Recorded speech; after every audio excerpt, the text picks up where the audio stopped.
right, we're live. We are live. I'm here with, wow, David was here before me somehow. That's crazy. I literally just sat down here 2 minutes ago. I sat down for my own live stream. Sam was waiting on me, but I'm here with That's all right. the brilliant, the man of the hour, the guy with the best T-shirt option that I definitely noticed the reference that we'll talk about here in a minute, I'm sure. Sam from iSamwise, that I was just telling him before we started. I don't know how it took me so long to finally get you on the live stream. I had to go to Sam and I had to say, "Hey man, I dropped the ball. I'm being dumb. How did I do this? Can I please talk to you?" And he just so graciously gifted me a little bit of time on one of his evenings because he's just that nice. And so here we finally are, and it's great to talk to you face to face. I said I'm terribly busy. I'm booked up for months, Jake. I'll Yeah, squeeze you in somewhere if we can. exactly. I appreciate it. I'm humbled, right? I got a chance to talk to Sam. No, I'm kidding. It's my honor to be here. Obviously, like let's see, this is a room that Don Mates and Yeah, Janny and Christopher Rocchio have been in. So it's like, wow, yeah. this is an important meeting room. I guess. Britton's here. What's up, dude? Um, Yeah, well, Britain. So here's the dirty little secret: is that my family's out of town for the week. So we're like, I don't have anything else to do in the evenings. So everyone who's like, "Hey, want to chat sometime?" I'm like, pitching it off to the week when I know I'm going to be bored otherwise. So there you go. That's perfect. that's why. Yeah, Sam making the rounds this week. Uh, Yeah, yeah. that was the only downside of last night. We finally got our Will of the Many group discussion. We finally got it Mm. booked. It's been so hard to schedule, and we finally got it locked in there. And I go to show up, and I get the notification on my phone. I see the Bearded Book Beast going live with iSamwise, and I'm just like, damn it! Why do I have to? I kind of want to ditch my own live stream just to go watch those guys, but it was good. Uh, It was good. yeah, yeah. Now, how'd that So go? I've not read the book, so I wasn't it was watching. it was a good discussion. We you can watch the first 20-30 minutes if you really wanted to. We were spoiler free at the beginning, but it was really good. I think we all had pretty similar takes on it where we liked it a lot. There were some things about it that weren't perfect. It wasn't the like Patrick Leo, this is one of the best books literally written ever. Mhm. That it wasn't quite to that level. No disrespect to Patrick. I mean, he's read a ton. His opinion, Yeah. that's awesome. And I'm stoked that he loves it that much. A lot of people love it that much. That's awesome.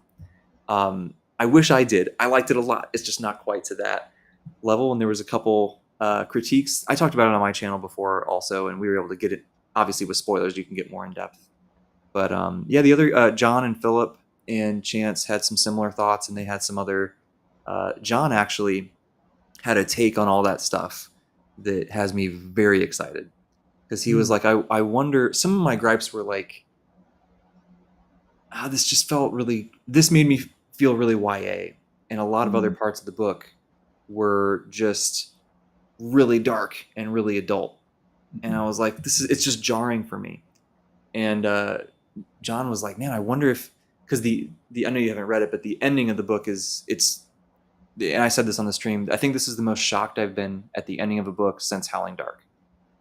And so the ending of it sets up this whole thing. And John was like, I wonder if he was kind of lulling us into this false sense of, Mm. oh, it's fun, it's not that big, not that serious YA, and then just punches you in the face. And then book two is just unraveling all of that stuff. So if that's the case, I'm going to be much more on the James Islington train than I have been. But Mhm. because that would just be incredible. But we'll see. We'll That's see. cool. November. People say similar things about Brent Week's Night Angel books, um, because the main characters in the first trilogy are all like children, preteens, Oh, and so okay. people will be like, they'll be reading it, they'll be, wait, is this supposed to be YA? And then there's like adult cussing and like really like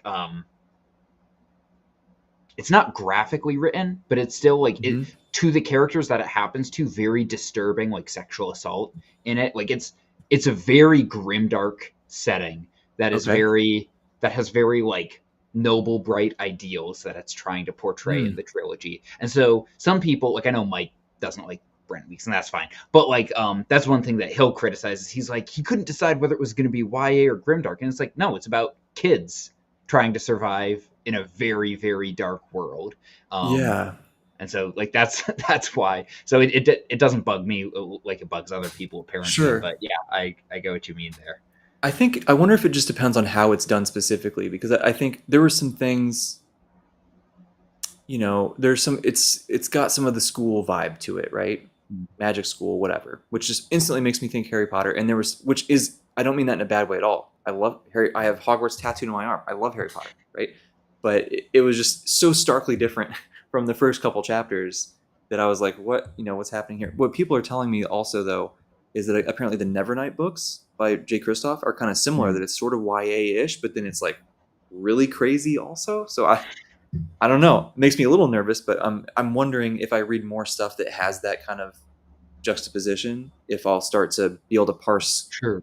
certain things I like more when it's done this way, but not so much this way, or whatever. And it's not that I disliked it. I want to be, I do want to be clear about that. The joke is Yeah. that I hated Will of the Many, but I didn't dislike those things. It just wasn't the tippy top of my personal preference. Those aspects of it, at least. But, Well, let's see here. You've declared a holy war on James Islington, on Chance Dillon, on Cormac McCarthy. Like, uh-huh. you're just knocking them all down. And Joe Abercrombie, don't forget about that. That's right. Yeah, that's right. You like wanted his books banned, as I recall. That's exactly right. Every single Joe Abercrombie book is horrible. And he says, as he's 10% into Best Served Cold and really loving it. It's I was gonna awesome. say, how are you liking that one? It's so good, dude. It's like, that's why I love The First Law.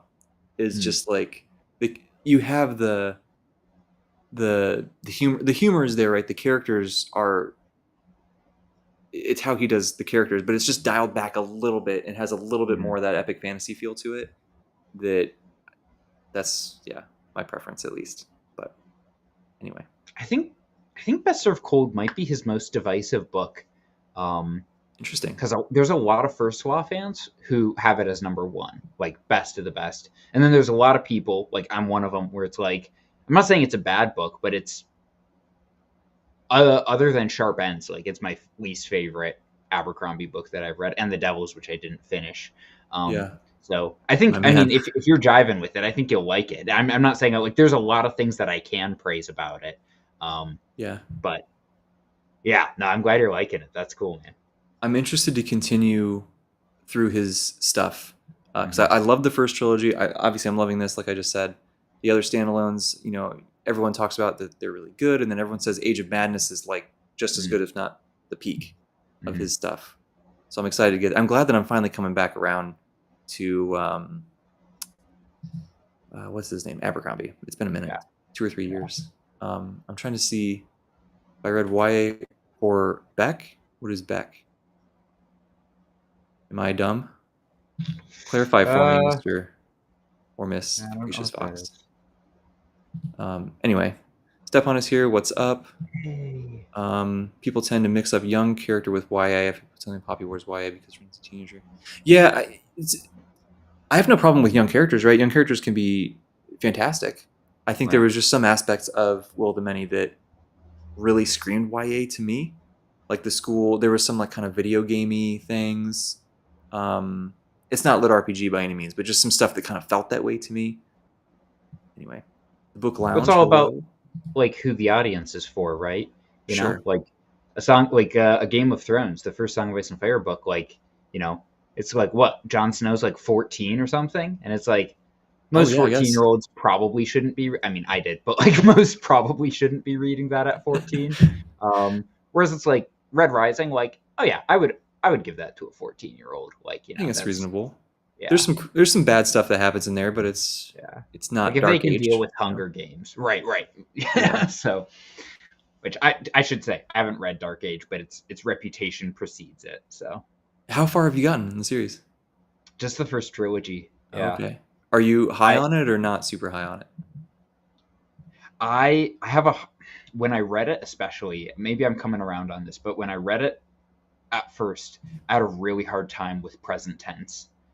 Yeah, me too. That just bugs me, and like Pierce Brown really leans into it.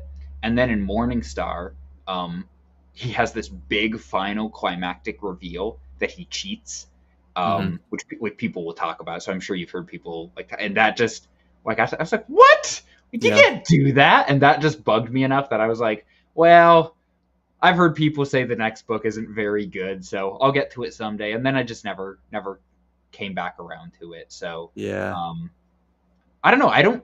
Funny enough, of the original trilogy, I like the first book the best, like by a lot. Um, Really? there's That's a something hot about take. well, because I felt like it had the most personality of any of the books. Like the other two, like maybe are better, like technically written, but the first one, I Hmm. felt like, because he said he like almost rage wrote it, over the course of a couple of Yeah. weeks or a month or something like that. And so there's almost like a frantic, feverish energy to that first book that I really liked. Yeah. I read Okay. that first book twice, and I've only read the other ones once. So Wow. I read it. I've only read all. I mean, I've only read all of them once, but I remember the first book. I was just like, I hope this gets better. And then, not that it was bad, but it was just, you know, yeah, it's the same thing as this, right? I liked it a lot, but it just wasn't the thing I was expecting. And yeah, then Golden Sun, I was like, okay, this is more like it. And then the sequel books, I like quite a bit more, to be honest. I mm, understand some of the critiques of Iron Gold, but I loved splitting into multiple POVs. And the POV that a lot of people hate, I didn't dislike at all. I thought it was great. sure. And yeah, and then Dark Age is obviously dark, and then Lightbringer I think is the best book overall as well. So, which is cool to have the Yes, most recent one be the best. and it gives you hope for Red God, right? It does That indeed. it's like gonna go out with a bang. Zach Shea's been trying to get me to get back onto them. He's Yeah, like, dude. "Oh man, got to pick up Iron Gold sometime." I'm like, How, forget it, Zach. But how about you pick that up if he picks up Gene Wolfe? How about that? no, I did that. I made that deal with picking up Janny. So Oh, that's fair. yeah, Uh, Chances here just for a but. Apparently, that's what we're all here for. To be honest, I mean, what else is there in life? that's right. It's like all this Sydney Sweeney nonsense going around. Yeah, we should probably not touch that too much. But I don't do anything political to any degree on here. I will just say I think the ad is hilarious, and yeah, I think it's great. We all need to I stop being so offended. Yeah, I won't make any statement one way or the other as far as but like I just was like, why am I getting Sydney Sweeney pics in my like Yeah. X feed? And so I felt like my parents. I'm like, what are these darn kids Uh posting huh. in the memes these days? So I was like, oh, okay. So That's funny. This Beck thing, Book Four in the Darren. I have not read any of these. I missed this as a kid apparently, but I've been seeing. I know David was talking about it, and Preacher talked hmm, about these. So apparently they're pretty well beloved, but sure, I missed it somehow. Did you yeah, read those? no, Hmm. yeah. Well, you know what you did read? That's Gene Wolfe. We gotta talk about Gene Wolfe, bro. I finally got you on here. We gotta talk about Gene Wolfe a little bit. Would you like to? Ooh, yeah. See, there we There's go. Book of the Long Sun right there. Perfect. No, I'm just gonna. Sorry, I'm gonna interrupt for a second. Do it. Um, I got this. So these books, this is the omnibus bind up. This is the best way to get Book of the Long Sun these days, or at least the most accessible way to get it. Uh huh. Um, and they're print on demand from Amazon. Like, okay, not the greatest, but it is what it is. Here's how it arrived from Amazon. Yes. Perfect. Perfect. And they're like, well, you can pay us to ship it back, or we can replace. And I'm just like, it's not worth the hassle. Like, whatever, It's man. not. So Is that all sorry, four that's together, or they do two uh, and two? yeah, it's 2 and 2. So That's cool. Yeah, I'm very excited to get to those at some point. Before we get in too much, would you like to explain to the audience why you're wearing a Pringles shirt? yeah, so Wolf was an engineer before he was an author. For people who are like, if you don't get into the writing game when you're young, you'll never get into it. Like Wolf started writing fiction like mid to late life. I think 40s or 50s, something like that. Probably 40s.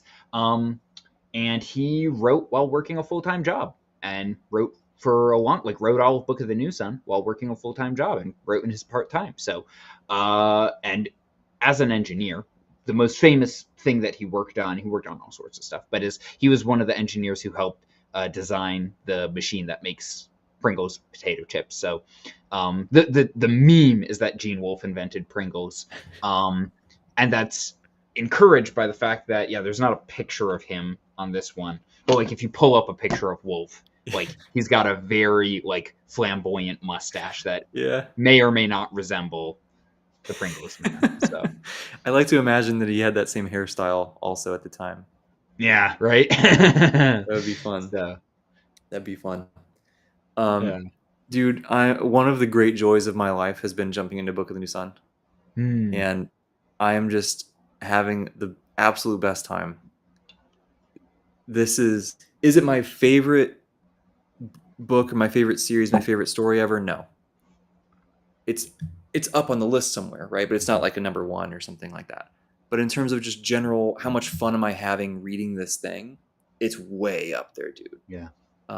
Just to have we have that huge buddy read group, right, where we could get together do these discussions, which is just awesome. And then especially here with book two, where I was able to talk with Joanna so much and talk with you so much as I was going through it and just bouncing. I was like, dude, I have this crazy theory, right? And just throwing this thing and hearing you sometimes be like, huh, that's interesting, right? That and just these very neutral responses that Right. sometimes made me think, oh, I'm onto something, and other times I was like, oh, he's just being nice and telling me that I'm being dumb. Yeah. But it was, it's just been so much fun, and I am I'm glad that my August is so packed with buddy reads and stuff. Otherwise, I would be really struggling to not pick up book three early, Hmm. even though we haven't done the group discussion on book two yet. So Yeah. yeah, I hope we get some sort of a schedule with that because especially book five. Like it is good to read book five promptly after the first four because okay, once you put it off, like book five, they say it's the one that ties the other four together, and that's hmm, really true. Like I don't think it's a spoiler to say that book five just wraps up a lot of things from the first four. So if it's wrapping up something and you're like, wait, like who was that? yeah, It's helpful to have it fresh in your mind. So that makes um sense. like I've made a big deal about it to you, so like you'll probably remember. But like book five deals more with like Apu Punchao, and the Yeah, first time I read book five, I was like, "What? yeah. Like What that is wasn't in this? the book?" And it's like, well, like if you forgot or if you missed it in book two, like you're gonna read right over it. So Yeah, totally. Um, really quick, Mike was asking this. Did I feel this way at first or did it grow? Um, I had some of this at first, but it did continue to grow. So when I jumped in and I read book one, I fell in love with it. Just the mm-hmm. tone of it, right? It's just so cold and gothic and just, oh, I love that. And so weird. And then, Wait, you like gothic stuff, Jake? yeah, that's weird, right? I don't I know. didn't know. Yeah, it's weird. But and then we have the group discussion, and I'm coming into it, and I'm just like, all right, I'm puffing my chest out. I understood so much more about this than people that said that you're going to, and I'm like, okay, I got this. And I caught some stuff, but there were so Yeah. many things. I was like, what? Like, I just was astounded at I caught so much, and I still missed even more. Mhm. And that was just such a cool, eye-opening moment that I was like, oh, there's so much to dig into with this. And so I immediately went and reread it and got so much more out of it again. I was like, oh, dude, this is so. It was just building really quickly that way, and then reading book two and talking to Joanna and so much like it's just even more. Yeah, hooked because of the first sentence. Yeah, I get it. I get it. These Yeah. are Yeah. it's it's interesting for me because like they're really hard to put down these books, but at the same time they are. I move through it so slowly like because I'm really it's changing how I read, which is Yep. wild to Yep. me. Malazan did Mhm. this to me. Wars of Light and Shadows doing this. Stormlight even did this to me to some degree. It like changes how I read. To like now with these wolf books, I'm just like every sentence. I'm like, what does that mean? Mhm. What does this thing represent? Is this a symbol or is am I? Joanna and I said it all the time. Like, are we just jumping at shadows at this point? Right. Does this actually mean something or not? And Mhm. it was, yeah, it's so cool. It's so cool. Yeah, Yeah. changes how you Well, read.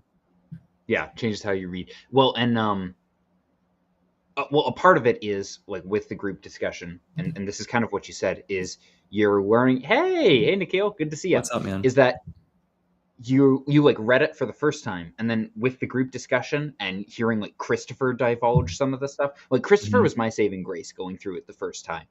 He talked with Scott, the bald booktuber, He doesn't Hmm. post much anymore, but like they did a read along, the two of them, and then Oh, him I and didn't know Jordan that. from iWizard, yeah, the two of them did a read along of it around the same time too.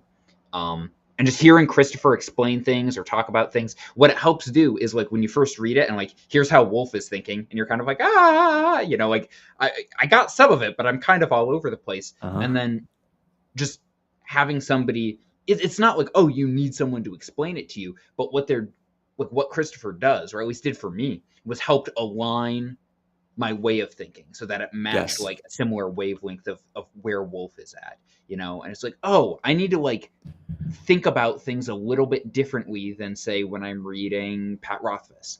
um Yep. so yeah, being aligned on that wavelength was really helpful for me. 100%. And I think that you have really carried that torch, and you did that for me, right? Like you like, and I'm not saying it just because I'm talking to you right now. Like, I'm dead serious. Yeah. You were very like, um, even just sort of explicitly were like, Wolf likes to play with these sorts of things. So just to have this on your radar, right? You're kind of Yeah. thinking in these sorts of ways, and that was so helpful coming into book two, and catching more of the symbolism, and which some of it's just going to go over my head because like I don't know Right. a ton about like all the Catholic tradition. I know some of it, but not a ton. So some of it I'm just going to miss. But I think I caught a lot more than I otherwise would.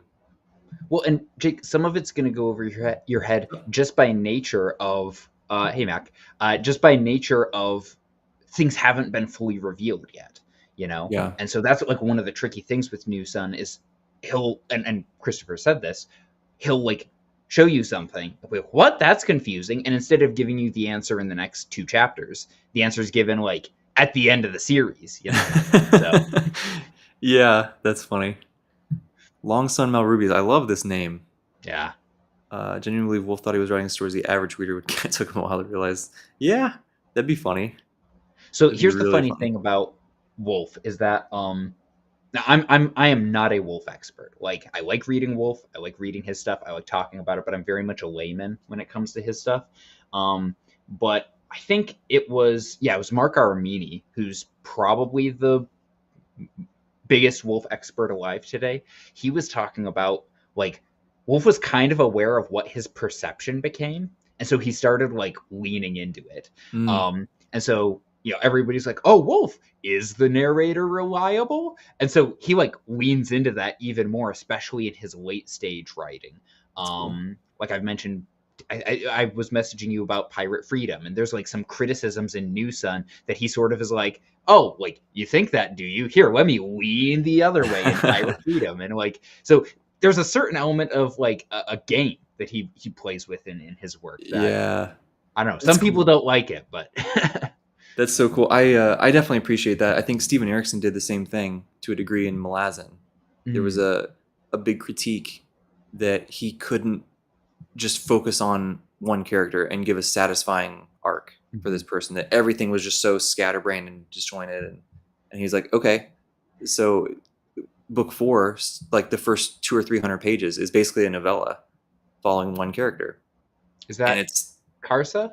it is Okay. it Yeah. is and it's extremely well done. But I love that it's like a little piece of lore. He was just like, all right, Mhm. bet, here you go, and crushed it, right, as you do. But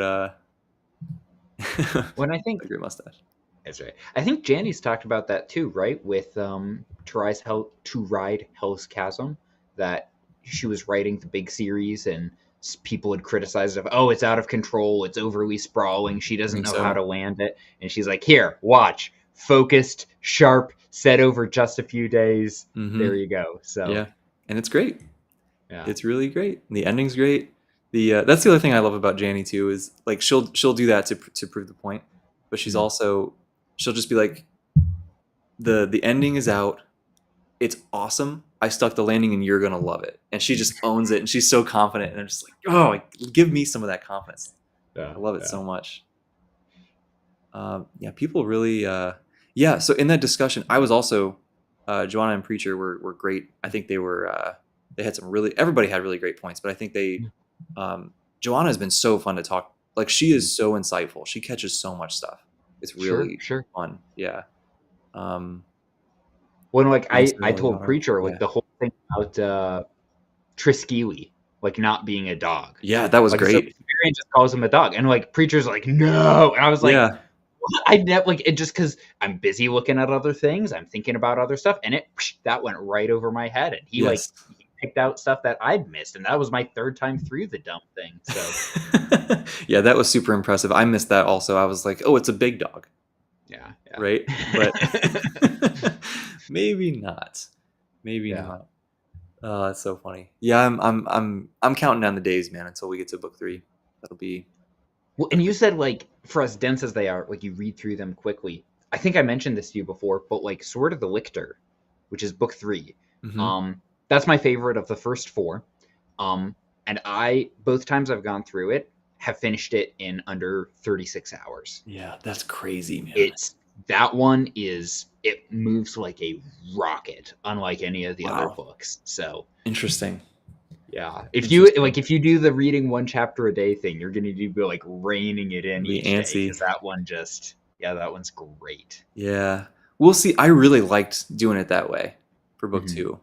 So, we'll see. We'll see. Yeah, yeah.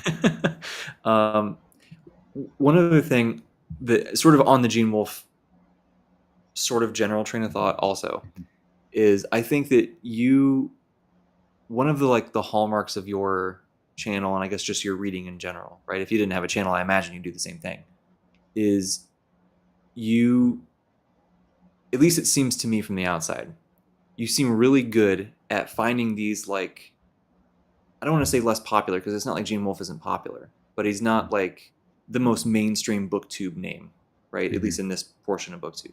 Like you find these things like Gene Wolfe, like Tim Powers, like DJ Butler, like what was the other one that you kept selling? It's like Berserk, Oh, uh, David Dalglish with Dalglish. the Radiant King. Yeah. Yes, that you keep finding these things that are a little bit, they're not in the mainstream that everyone's talking about, but Hmm. you're just like, it's just banger after banger, it seems.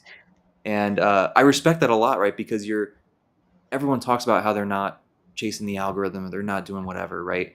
Um, but uh, I think a lot of us are guilty of like, I knew talking about the will of the many was going to get some eyeballs on it because it's so Sure. popular, right? Whereas like I knew I love the Heaven Tree. I want to do a Hmm. video on the Heaven Tree. Not that many people are going to watch it. I already know that, right? I'm gonna watch it. But it's just not that popular. Yeah. So like I respect that you do that, and I also just think that it's cool that you seem to have this superpower to just find these awesome things. So like, how do you? Is that purposeful? Is this just something that you've sort of accidentally fallen into of finding all these authors? Like how is this happening? Yeah. Well, it is purposeful. Like so I mentioned this before when I talked with Philip, and then last night when I was talking with Chris, that when I was like 16, 17, I had a booktube channel, and like nobody watched. It was before like fantasy booktube was a thing. I Yeah. never topped 80 subs, and I was like, okay, well, like how do you get people to watch more? And so I was like, all right, like what's popular, what books are being made into movies, I'll just read and review that just to get people to watch. And like the result was I read a lot of books I didn't like. I was like, okay, great, thanks. um and so when I was thinking about like, okay, do I want to try doing booktube stuff again? Do I want to try doing videos again? It was like it really bugs me when I feel like I'm watching stuff that's a waste of my time. Um Yeah. like and so I was like, if I'm gonna start up doing booktube again, I'm gonna try making videos again. I don't want to waste people's time. And nobody wants to hear my thoughts on the Way of Kings.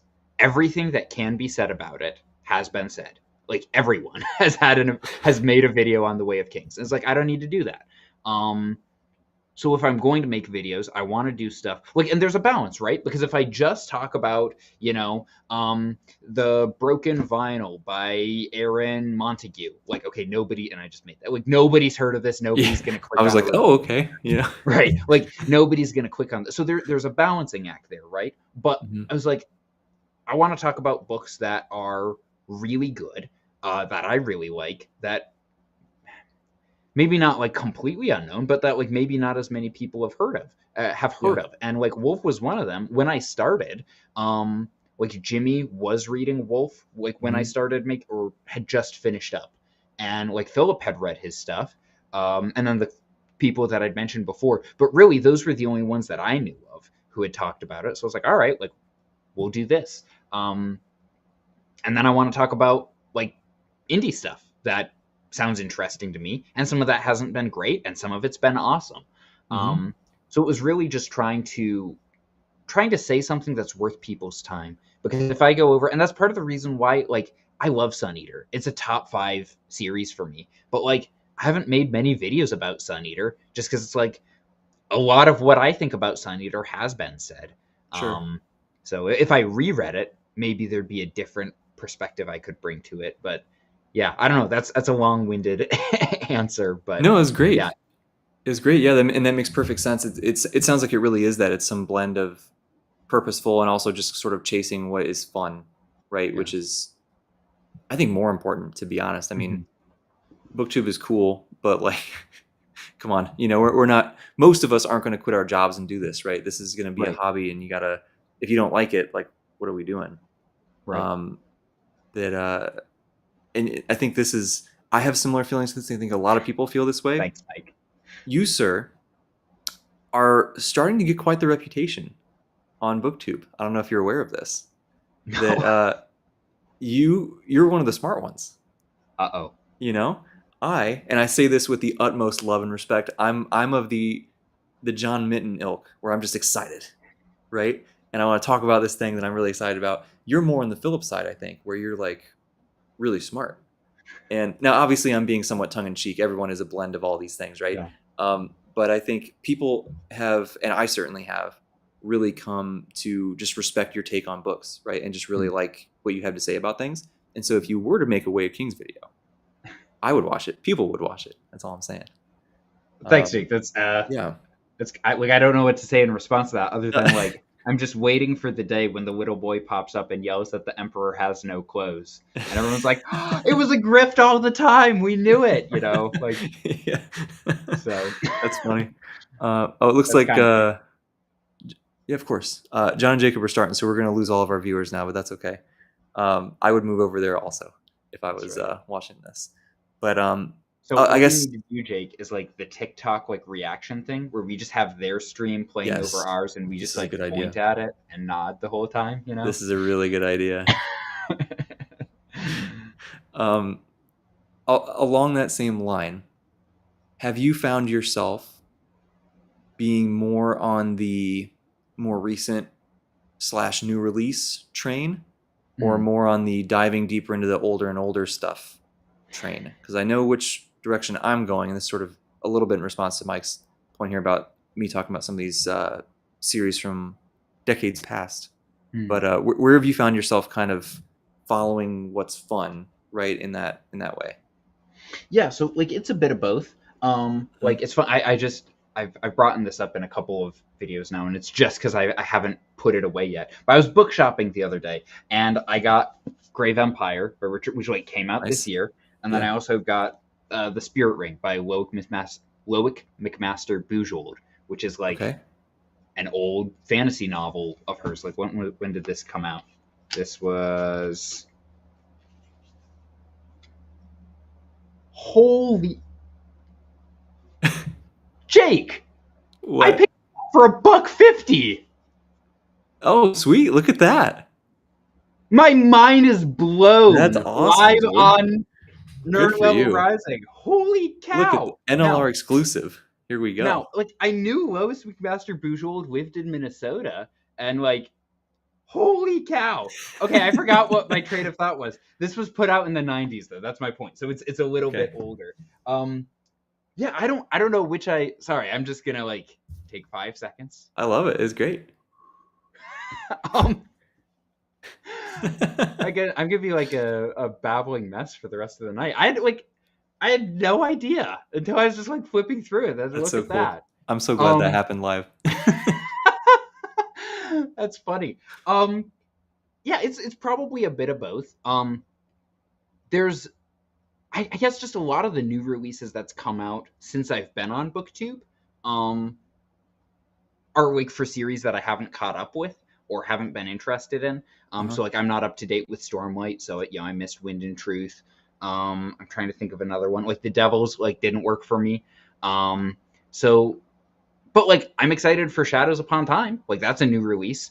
DJ Butler has his third Cunning Man, that's his Mormon Wizard series book, Okay, coming out like in a month or two, and I'm like, oh, I can't wait to get cool. that. Tim Powers has a new book coming out in December. I'm like psyched for that. Uh-huh. Um, yeah, so like there are new releases that I definitely follow, but I do also like some old ones. Jake, I'm going to need to hop out for just a second. Yeah, you're totally fine. I will be a dancing monkey here for a second. Um, what do I say to entertain the crowd? What can we do? You're back too All right, I'm fast. back. I got somebody picking up something from the house here, so I'll be if I hop out for another second, that's why. Oh, you're fine. I was trying to come up with something witty to, I don't know, damage your reputation in some way while you were gone, but I just wasn't fast enough. So what about you? You said like Fast. newer, older. Like where do you Oh, tend to fall with yeah. that? Do I think I'm similar, but I'm really loving some older stuff right now, to be honest. you- Like you, Shadows Upon Time is one I'm obviously very excited for. Like I really want to read the new Ryan Cahill book that came out Mm-hmm. back in whenever that came out, end of April or something, or end of March. I don't even remember, but like I'm waiting on the hardback. So still waiting. But that's okay. They're working on it, and I want to get caught up on the vampire book so I can read Empire of the Dawn, Mm-hmm. or the new Malazan book comes out at the end of October. Like there's definitely some new release stuff, but I'm having the best time with some of these older things. Yes, exactly, like Thomas Covenant. So my big obsessions right now: Wars of Light and Shadow that started in like the 90s. We have Thomas Covenant that started in the 70s, I believe. Book of the New Sun that I can't remember when Mm-hmm. that started getting That's the published, but '80s. 80s. So it's like these things are all as old as me or older, right? And I'm just the Heaven Tree that I loved was written in 1960. Like this stuff, Really, that long yeah, ago? yeah, I was surprised too. Um, but like these books have so much depth and richness. Like it's hard for me to explain. I Pillars of think the Earth was only in the '80s and the late '80s hmm, at that. But well, wow, she see, got like almost 3 decades on him. yeah, she's one step ahead, multiple steps ahead. It's Wow. great, Okay. dude. It's great. Um, but I'm like, I think I just need to read more and more before I can maybe formalize why I think it feels different. Mm-hmm. But the initial gut feeling that I get is just that maybe it was an industry thing, that things just move faster now, or maybe there's more public pressure to like pump things out more, not just on the authors but also on the publishers. Mm-hmm. I don't know enough about the industry to say that for sure, but it kind of feels that way from what little I've heard. And you know I think there's more and more people becoming authors now, which means we have a larger talent pool. We're going to get more people who are amazing, but we're also Right. going to get more people who aren't as amazing, right? Nothing to take away from them, but it's just more people doing a thing. Mm-hmm. That's how it's going to work. And I don't know. It's like these older things. It just feels like every chapter matters so much. Every paragraph matters so much. Every like in Janie's books, every sentence is so carefully laid out. Erickson's the same way. I'm learning that about Donaldson. I think it's very much the same way. It's Gene Wolfe, obviously. Yeah. Like it's just everything is so carefully edited and pruned to just be as short as it can possibly be. And sometimes Mm-hmm. it's still 1,000 pages long, Stephen Erickson. But it still is just like there's just so much. There's so many layers, right? That's the thing that I think I get. I read some of these newer books that, like, I love John Gwynn. I love his books so much, right? But am I going to reread those? I don't know. Maybe someday, but it's a quick, easy adventure, right? Whereas, like, you read Thomas Covenant, or you read Wars, Light, and Shadow, you read Malazan, you read Gene Wolfe, you read some of these things. It's like you could reread this 5 times and keep finding new things. There's so many layers to it, and it's not just the depth of the world. Um, it's it does have that, right? At least in some instances, but it also has the character arcs are so carefully done, and the prose is so carefully done that they weren't trying that hard to be like accessible and commercially success. Like it was, I'm sure some people were, right? I'm not delusional, but like Yeah. at least some of the stuff that I have read, which to be fair, I'm cherry picking some of the best stuff Well, to sure, right? Like read. we have the advantage of time. We Yeah. know what has stood the test of time, what is still hailed as being the best of the best. Yes. Um, Whereas it's like I don't like. Well, we'll take an example because he's an easy target. Somebody like Terry Goodkind, like two people still Okay. read Terry Goodkind and are like, yes, good. And a lot of people who read it at, and were obsessed with it back in the day Uh-huh. look at it now and are kind of like, well, it's not great. So like we do have that advantage of just Sure. seeing how the staying power of things. Yeah, that makes total sense. Um, so yeah, I don't know, man. I think that's the best I can verbalize it right now. It just Mm, really feels like there's an extra dimension to it, or multiple extra dimensions sometime, yeah. where it's just got something. I don't know. Just got a little something special. Um, I, I would argue that's like part of what makes like the Song of Ice and Fire so good, is because yeah, George Martin is from that tradition. Like he was in a yeah. writing club with Gene Wolfe back in the day. Now Oh, he that's was cool. a lot younger, and Wolfe was, like sort of a middle-aged mentor to these guys. But like Hmm. he was in a writing club with Wolfe, and so he comes from that tradition of being very precise, having, like you said, lots of layers in his work. But he's writing on an epic fantasy scale with these Yeah, big, thick, chunky books. Um, and so I think that's part of what makes the popularity of the TV show is a factor too. But I think part of sure. why, even with the series being unfinished, we're still getting, and a new edition was just printed like a year ago, two Yeah, years ago. And why they're so popular is because there's a quality there from those writers that maybe some of the newer writers, maybe it's not that they're falling short of that, but they don't come from the same mode of writing that like George does. yeah, yeah. That makes sense. I've heard the Amber books, Roger Zelazny. I've heard very good things about that also. That it seems to be kind of in a similar vein. Um, Zelazny wrote at a time when a lot of the books, like you weren't allowed, the publishers would not print a book that was longer than like 150, 180 pages. And so that's why he oh wrote wow. so many books that are so short, is because he's like, how much can I pack into Yeah. what I'm allowed, which like there's a certain attraction to that of like, oh, he was very constricted in how he was allowed to express his art. And so he's like, Hmm. all right, let's get as much as we can out of this. It's like, Yeah. all right, like let's see what he cooked up. That's cool. It's even more impressive to me too. Like any, I think anybody who's tried to like write something that matters a lot, and I don't mean that in a derogatory way, but like when you're writing an essay in eighth grade or whatever, it doesn't matter that much, right? Yeah. But like you writing some for college or for whatever, right? And it's so much harder to write concisely than it is to write verbosely.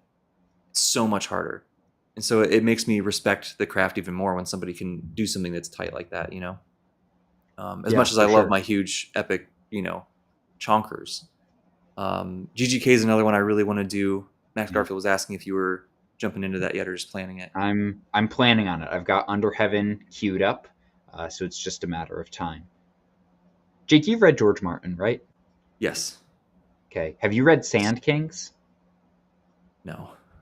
Okay, No. so I've only Sand read Kings, Song of Ice and Fire. Yeah.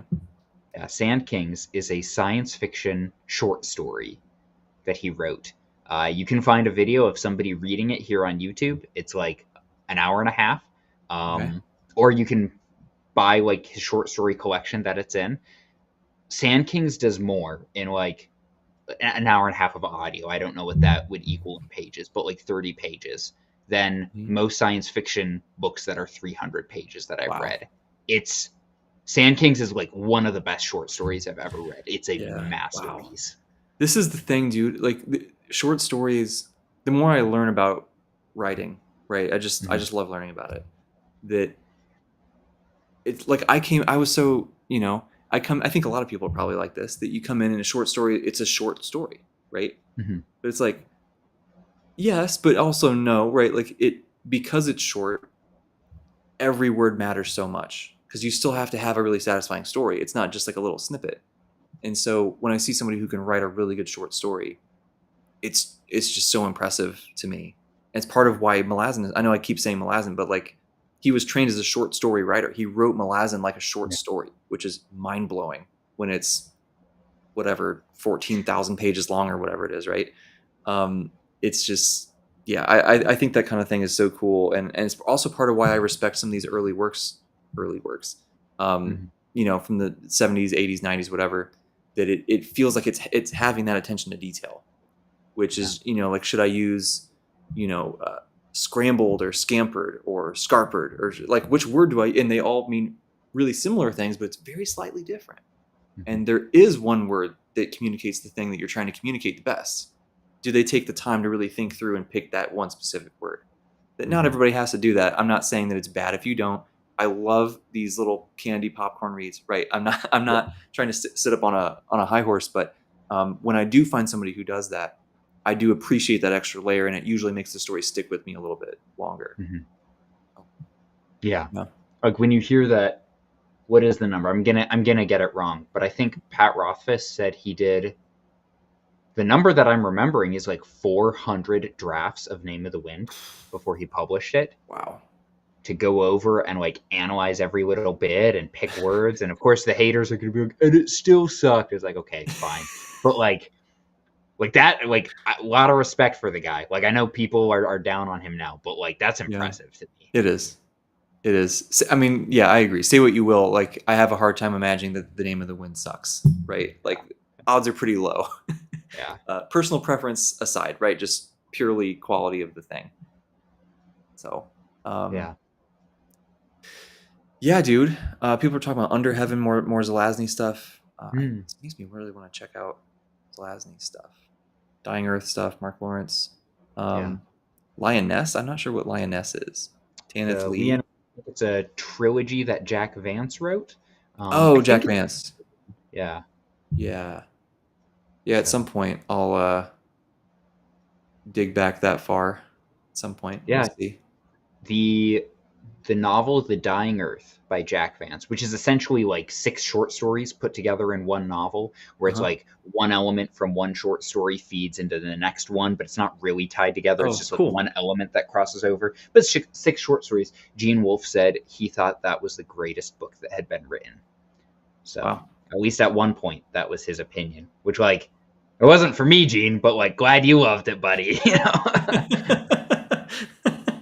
Or maybe it That's so wasn't funny. greatest. Maybe it was the finest book that was. I forget his wording, but like a Sure. high favorite from him. Yeah. Yeah, he seems like someone who would say finest. He kind of seems like Yeah. that kind of guy, refined and Yeah. proper. That's right.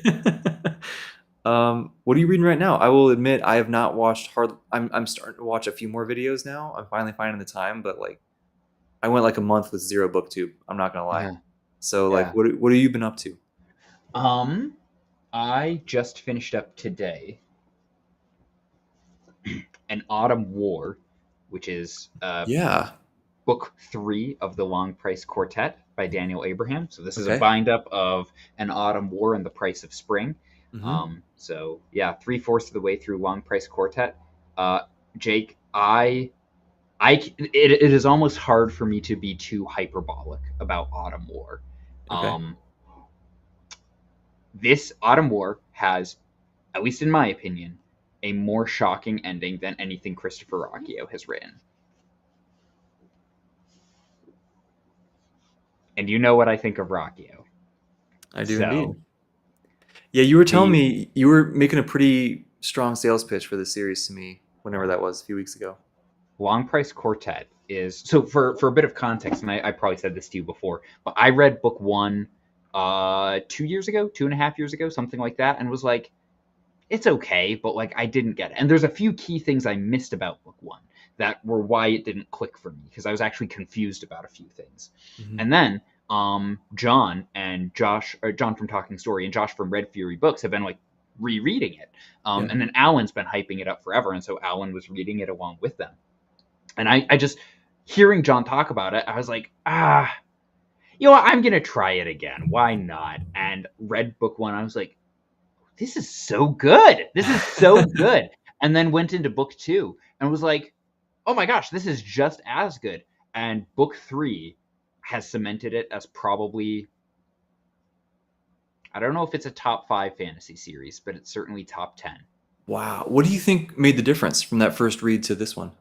Okay, so a few things. One is in book one, just being able to look for things, now that I know what's going to happen in book one. So Okay. those things that I said I missed before, which I don't think other people will, it was just like, it was at a bad time personally for me. So like that, I wasn't in the Sure. best headspace to be reading it.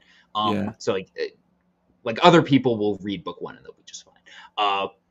But so having the context of it, but one of the things with Long Price Quartet is that Daniel Abraham, almost everything significant and dramatic and shocking that happens at the end of book three was set up in the first few paragraphs of the prologue of book one. Wow.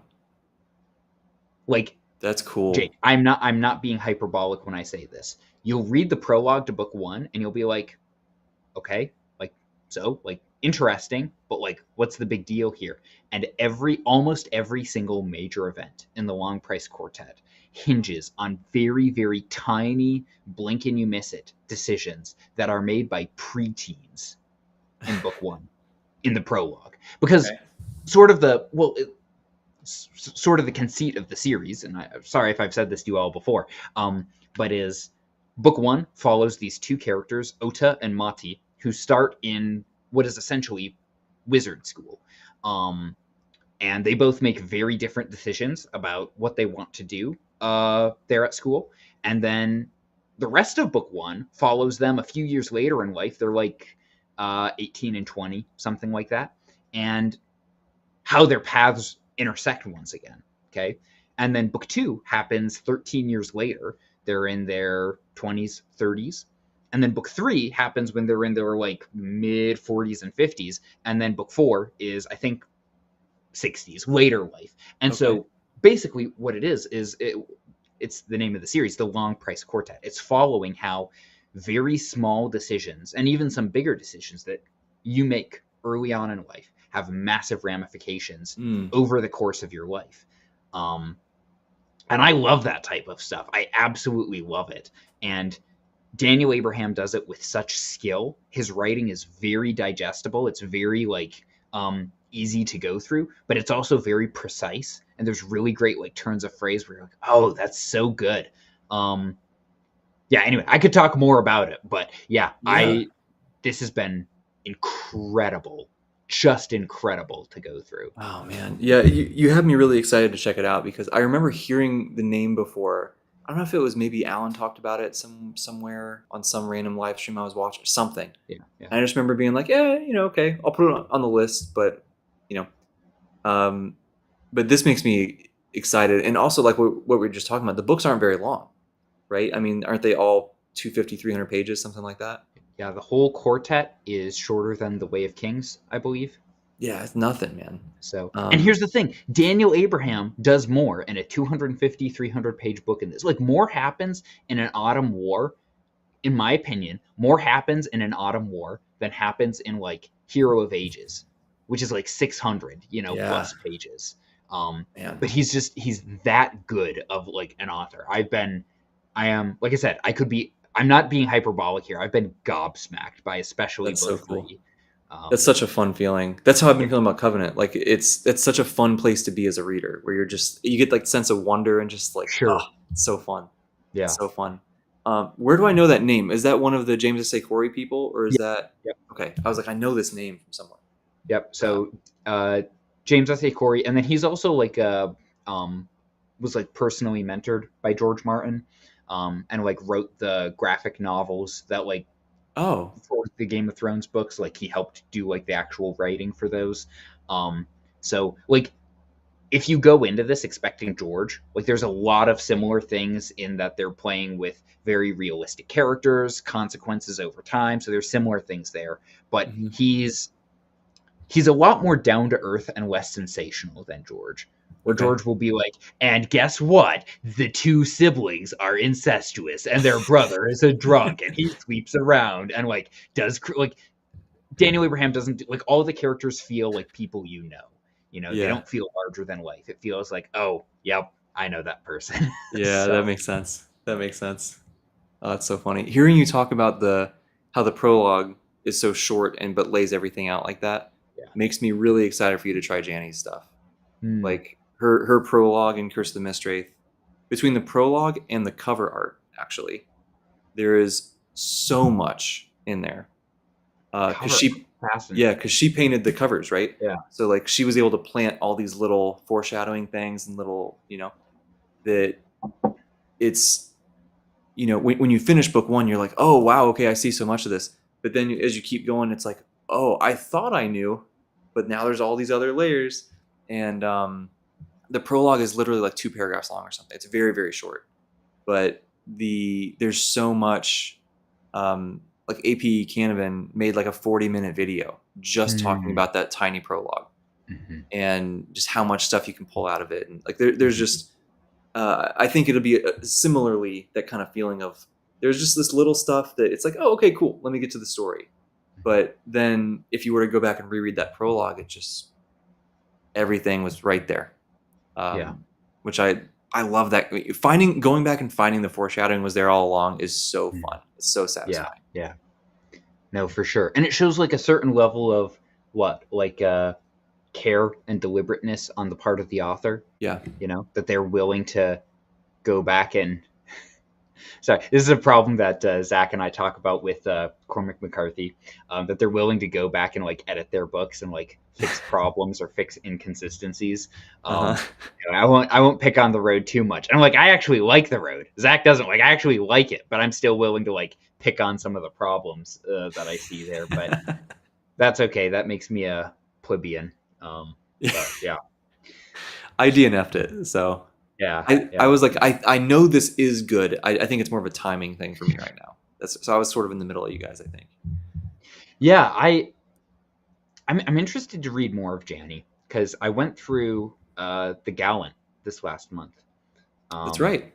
so yeah, I don't think it worked as well for me as it does for most people because I Okay. heard a lot of people saying like best novella I've ever read, amazing, great, and the first 20% of it I loved.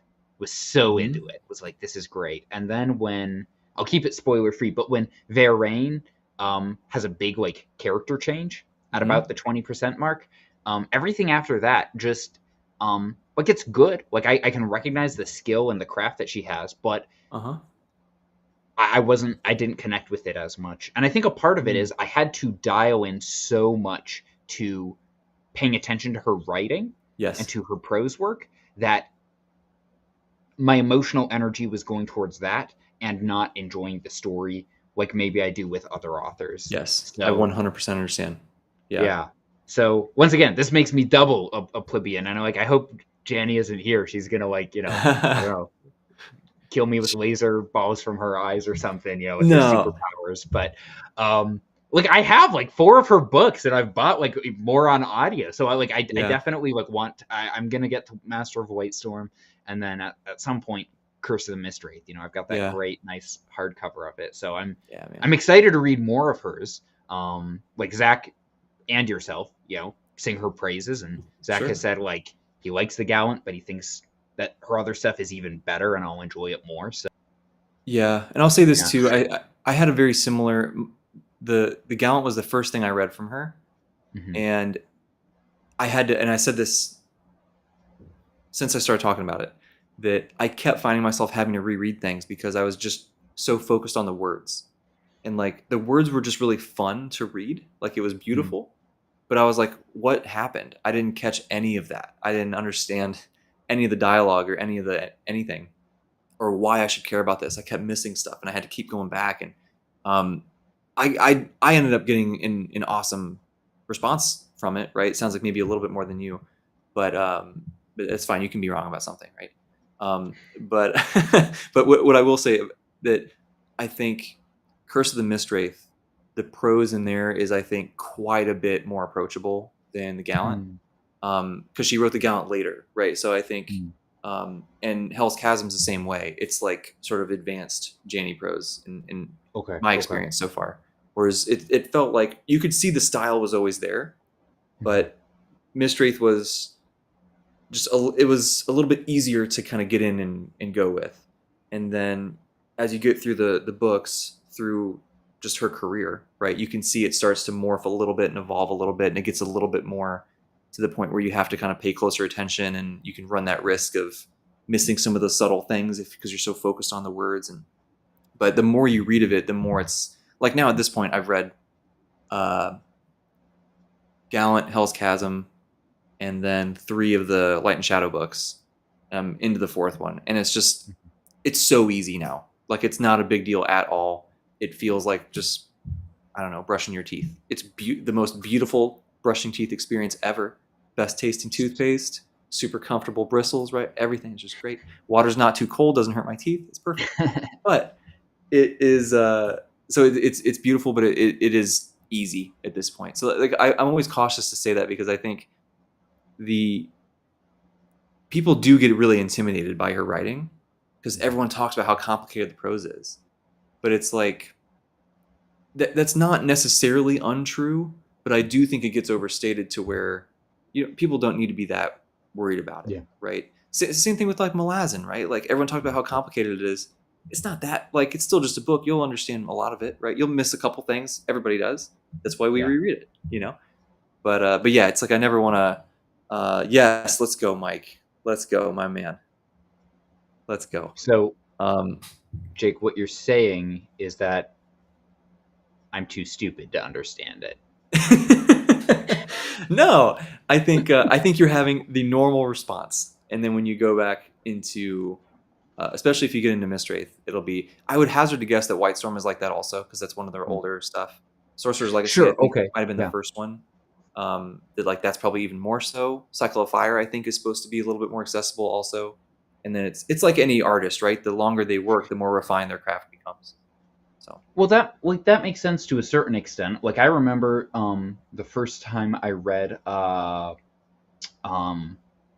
when I read the first Wheel of Time book, and I was like, yeah, what the hell is half of this? Like, what are all these names and things and places? And that was the first time I'd read like an epic fantasy book like that before. And now I can read that type of thing, and it's like no sweat. You learn to track with it. You learn what's important, what isn't. So like you saying, like there's a certain amount of like adjustment time to it. And like you get into the, like what we were talking about with Wolf, of like getting into the groove of like her writing. That makes a lot of sense. And like that's encouraging to hear also, of like, oh, okay, so maybe it's not that I'm stupid. No, not at all. Not at all. Have you read Carl Edward Wagner? I have not. I've never even heard the name, but it sounds cool. No, me either. Yeah. There you go. Another one to add to the list. Another hidden gem. Hidden gem for us. Where do I even want to take this? Can we talk about Donaldson for just a second? Yeah, let's do it. So we are buddy reading this trilogy, right? The Thomas Covenant, the Thomas Covenant books. That when we started, we were like, okay, let's try the first trilogy. Roughly a book a month or so, right? We'll spread it out a little bit more than that probably, but roughly in there. We're not going to take a year to read this trilogy. Right. And we're like, we'll see how it goes, right? Maybe we commit to the second one, maybe we don't, whatever. I know I am currently at the point where like I'm committed to reading literally everything Donaldson's ever written. Like I'm here for it, right? I got the whole Gap series sitting right next to me. I got everything. Which, by the way, how much do you know about the Gap series? Is that his sci-fi books? Mm-hmm. Like literally nothing. Okay. Really, let me see if I can just show you one of these covers really quick that shows something cool. So they have these these were written in the 90s, and they have these really cool spaceships on them. Like really like alien. This has a cool battle, right? Very nice. So looks like just kind of cool, fun sci-fi stuff, right? I like this one a lot. Very nice. Right? Yeah. Cool stuff. But I was talking to Janie about this because she's the one who threw out checking out his stuff, right? I'd heard of it before, but she was like, dude, you got to read this. And verbatim, that's what she said. No, but I was talking to her a little bit about it. I was like, hey, like, I really love this stuff. I just bought his Gap books, whatever. And she was like, it sort of in a way builds off of the Covenant books in the sense, like thematically, because I think one of the things that we both have appreciated about Lord Falsbane is we're getting that the land, the world that we're in is just so beautiful and generous and loving and peaceful and whimsical and all these things. And then Covenant's just this horrible piece of garbage, right? And we're seeing that mashing together, and we're seeing um, how people react to him, how he acts, how we're going to see how he changes if he changes throughout the series, right? I've read one more book than you, but I'm still scratching the surface really in the overall. The whole thing's 10 books long, right? Eventually, Right. and so we'll see where it goes. But like he's meant to be kind of deplorable, right? At the beginning here, where we're both at, And and yet, he's the prophesied savior. he He's the is. chosen one. He is. And I do want to circle back to that, but really quick about the gap thing. Janie was like, okay. Donaldson then was like, he wanted to make this point and explore this idea that compassion and kindness and empathy matter for everybody, no matter how horrible the person is. Let me prove that point. So she was like, the protagonist in the Gap series is the most horrific human being you can possibly imagine. And his goal is to make you care about this person and root for him. And I'm like, What? that sounds cool. And it's obviously in this huge, cool, crazy, Of dark course, space that's opera. like Jake's like my Like, berserk tattoo is quivering. Like, but I was like, that's so cool. And I love that he is sort of jumping off of the Covenant stuff a little bit with some of those same themes, but it sounds like really leaning into it. yeah, And it just, uh, yeah, working through his self-hatred, right, in the Covenant books for sure. right. There's so much there. Anyway, so I'm really excited. I don't know when I'm going to get to these, but I really want to do it as soon as I possibly can. But anyway, Thomas Covenant, the vibe I'm sort of getting is that I'm a little bit higher on it than you and Shay are. Would you say that I'm wrong, or would you say I'm kind Yeah, of onto certainly. something? I would say it's probably fair to say that more so than Zach. I just haven't thought about it for a bit because I've been off doing other stuff. So I need to get back to it because I really liked that first book. I I don't care about the world building that much. Like I get what he's doing. It just kind of went in one ear and out the other. So some of the ideals, some of Mm-hmm. the like metaphysical things that are being represented by that, like oh that's cool, and I remembered that. But like I literally could not name a single like noble or lord that he interacted with in that book. Yeah, Um, it's like I remember Phone Follower because that's just a funny name. it is. But yeah, so like but overall, I was shocked at how much I liked it because, Yeah, you know, sort of like Thomas Covenant himself, the reputation is overshadowed by like one paragraph in yes, one book. yeah. Okay, like It's very unfortunate. well, Which Janny also, pointed out that that's like people who write it off because of that are making the mistake of Thomas Covenant, which is to only look at the ugly thing when there's so much beauty yeah, around so much else in the books that people just add they write it off because of one ugly thing. And then like that's the mistake Thomas Covenant makes, you know? yeah. So guys, don't be like Thomas Covenant. Like Come on. um, yeah, and I think I said this to you in a DM somewhere, but like I think you'll be fine if you don't remember some of those little details about the book. sure. Um, for reasons I won't explain right now. Okay. You'll find out, right? Like right away, you'll find out. Yeah. But the about so that paragraph that people write off, it's also like that's such a crucial moment for the character and the story as a whole Mhm. that obviously I totally understand just being you just not wanting to see that in what you are spending your leisure time trying to enjoy. I totally get it, right? If that's you, cool. Put it down, no harm done. But like if your aversion to it isn't just that it happened period and you just don't want to see it. If your aversion is more so like oh this is just another man putting this in his book and like that sort of thing that please stick it out just a little bit longer and see how he handles it, please, right? Because this is, I think you would agree, it is handled with some nuance here in book one. Book two, like way more. You get a lot more of I'll just say of Donaldson dealing with it in what I think is a very nuanced and very careful and caring way. Hmm. And so like it's such a shame for people to just nope out of it that quickly and miss literally the whole point is that it was really bad, right? Like Right. that's sort of the point he's making. So Well, and it's similar, like I'm in a similar boat with the New Sun stuff, because some people yeah, just find Severian so detestable, they because of his bad behavior, and he's badly behaved. That's like my euphemism for his bad behavior. They'll like write off New Sun, and like I understand that under the right circumstances, but I have a hard time taking that seriously in people who do the same thing to Thomas Covenant, who then are turning around and going, "Witness, Karsa Orlong, yeah." yep, I'm like, okay, maybe uh-huh. I'm okay. So I haven't read Malazan, but I know enough about Karsa to be like, what am I missing here? I don't get that at all. Like, There, yeah, Karsa is interesting. I like Karsa a lot. He's not my favorite, like a lot of people is. But and I think I like, will too. Like, to be clear, like but I get yeah, the impression that he does some really messed up stuff in he the does some bad movies. Like, stuff. It's pretty like he's not a good person. Um, yeah.